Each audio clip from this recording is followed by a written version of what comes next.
It says commutativity on the order of service. I did actually, Dorothy corrects me. I think it was you, wasn't it, Dorothy? Pointed out that the one I'd written, which was commutativity, is a word that doesn't actually exist. I wish it did, because saying commutativity is a bit long. Do you remember from your school days what commutativity is? No. I don't expect you have to remember. It's not something you do a lot. Well, I better tell you, seeing as I put it on the order of service, although I'm not going to speak about it any further. Commutativity means when one thing can be replaced by another, when they are equivalent. So, 5 20p pieces and a pound coin are commutative. They can be swapped one for another. And it's used in algebra. And the sermon I was going to give you, or the talk, because I don't really do sermons, the talk I was going to give you about was the commutativity of the words God and love. And I'll just leave you with that one as a thought. God is love. Does that mean that love is God? One really quite good thing, Graham, the organist, will appreciate this. One great thing is that kind of a sermon's useful because now you can go through all the hymns and replace the word God with love and see if they still make sense. Are God and love one and the same thing? Are they commutative? That was what I was going to talk about, but I'm not. Because I read that reading, that gospel reading, and that parable, and I thought, I know a jolly good story from the Tao, or the Tao, as it's called. Anybody here know about Taoism or Taoism? No? Now, I better explain. I did mention that at Trinity, most of my services have 50-50 non-church-going people and church-going people. In fact, I do a lot of funerals, about 60 of those a year. I am still doing those, do lots of them, with a lot of non-church-going people, people who only turn up for these services. The same with christenings and the same with weddings. So I have got used to talking to people who are not used to going to church. So people who are used to going to church sometimes find the way that I talk is not the way that they're used to. I happen to love the Eastern religious traditions. I think it's a shame we don't know more about them, and I think it's a shame that we feel and have felt for many years that they haven't got something very precious to offer us. The Buddhist tradition, the Taoist tradition, both associated, those traditions, with the longest phases of civilized peace in the largest areas. I know the Buddhist tradition is encountering great trouble and violence, but not at their own hands. And I know that the Taoist tradition has phases when they haven't been the quietest of traditions. But they are true masters of understanding and masters of the understanding of peace. And I think we owe it to ourselves to listen to some of the things that the Taoists and the Buddhists have to say. One of my favourite Taoist writers is a chap called Li Su. Li Su is less well known than Lao Tzu, who you may never have heard of either, but the I Ching, the book of oracles as they're called, was written by Lao Tzu. Li Su wrote some great stories. Now, rather like Jesus' parables, you need to accept that these stories are probably telling you a lot more than just one thing. And this story came to my mind in response to Jesus' parable, and it's called To Dream the Impossible Dream. There was once a rich man from the country of Chow. He had a huge estate, many workers, whom he drove unmercifully. Day after day, his workers would toil in the hot sun just to fill the coffers of a rich man. One of these was an old man who'd been working for the rich man's family for many years. His body was nearly worn out. and he had little rest. His muscles were stringy and his breath came in gasps, but the foreman still drove him on. At the end of the day, however, once he'd laid his weary head down on his rice bag pillow, he dreamed that he was a rich man with a huge estate.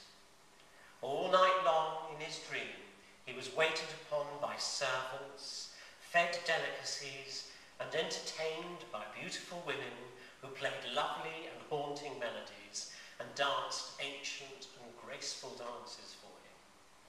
He spent his entire night in idle dream pursuit, dangling his fat young sons on his knees and laughing into the night. Of course, when he woke up, the old man was once again the lowly labourer who spent his day in endless toil. And when noonday break came, he sat heavily down to eat his rice. His face showed his weariness, and his friends would try to console him, and he would say, "No need. By day I am a slave to a rich man, but by night I am the rich man. I spend half my life toiling and working in the fields, but the other half I spend in ease and comfort. So you don't need to pity me." On the other hand, when the rich man who spent his days in useless frivolity, I love stories where you know what's going to happen next, when he laid his hand upon his silken pillow, he tossed and he turned and he groaned all through the night. He dreamed he was a common labourer in the fields. All through his dream he worked, bent over, with muscles aching and sweat pouring down his face. For his noon meal he ate the coarsest rice with no flavour, and instead of sweet wine he drank brackish water, not even tea. At the end of his labours he collapsed on his pallet, all alone in his little hut. His wife had died long ago, and his children had left to find a better master a long way away. His life meant unending toil, with no rest and no respite, for his master was cruel and demanding. His life was truly miserable. And when he woke in the morning, the rich man's muscles ached, as if he'd truly worked in the fields all night. His bed was soaked with sweat, and his mouth tasted dry and dusty.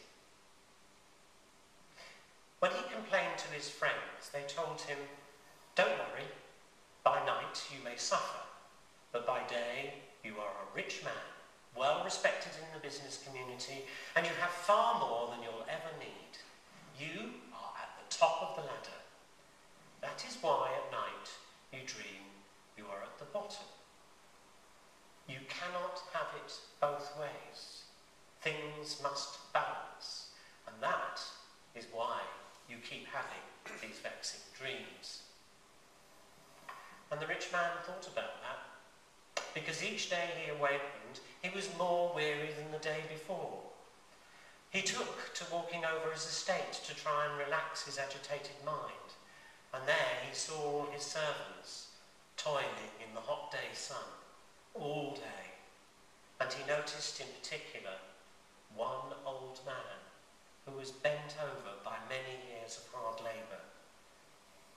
But he never complained, never shirked, and somehow he always seemed to have a smile on his face.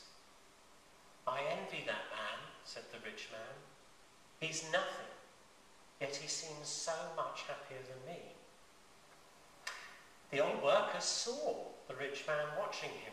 He noticed how tired and drawn the rich man looked. His skin was pasty and dropped from his face in the most unhealthy way. He noticed that the hands of the rich man, soft and manicured as they were, shook, and that his soft, fat body looked weary, weak, tremulous. After a time, the rich man decided it would be better to change his ways, since he was not at all happy with the way things were going. So he lightened up on his workers, gave them more time off, and became himself more physical, which after a time made him immeasurably better. Not only that, but his nightmares went away, and he slept more soundly than he'd had in years. As for the old man, well, he began to enjoy his waking life more. He did not need to escape each night into his dreams. Instead, because his burden was lightened, he too slept soundly. It's an interesting story. It's a story and a parable about balance. In Eastern religious traditions, balance is all. I'm not wearing. Have I got a towel? This is one of ones that Anne made for me. I've got another one with a towel symbol on it. And you remember the yin-yang symbol, the balance. The idea that if you strike a balance, find a balance, then somehow or other everything will benefit from it. Now, I wanted to read that story, not to explain it, or even try and link it up with the parable, because I'd like you to do that. Because I think it's so important that I don't tell you what I don't know.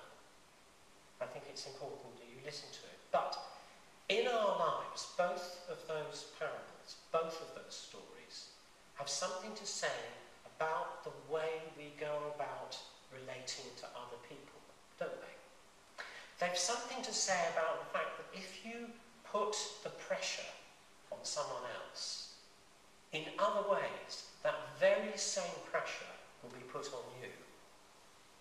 That's the problem about being rich at the expense of the effort of others. Somehow or other, you will be haunted by the very thing that gives you the advantage.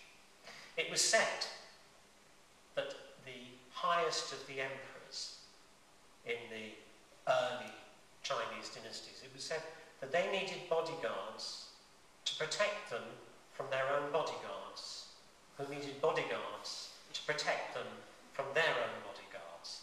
In other words, because defensiveness had become so great, nobody could trust anybody. Maybe that parable and that story tell you something about trust. Take it away, take both of them away, let them work on you. I have no idea what they'll do. Let them work on you, and may God become a little bit clearer as we listen and learn from life itself.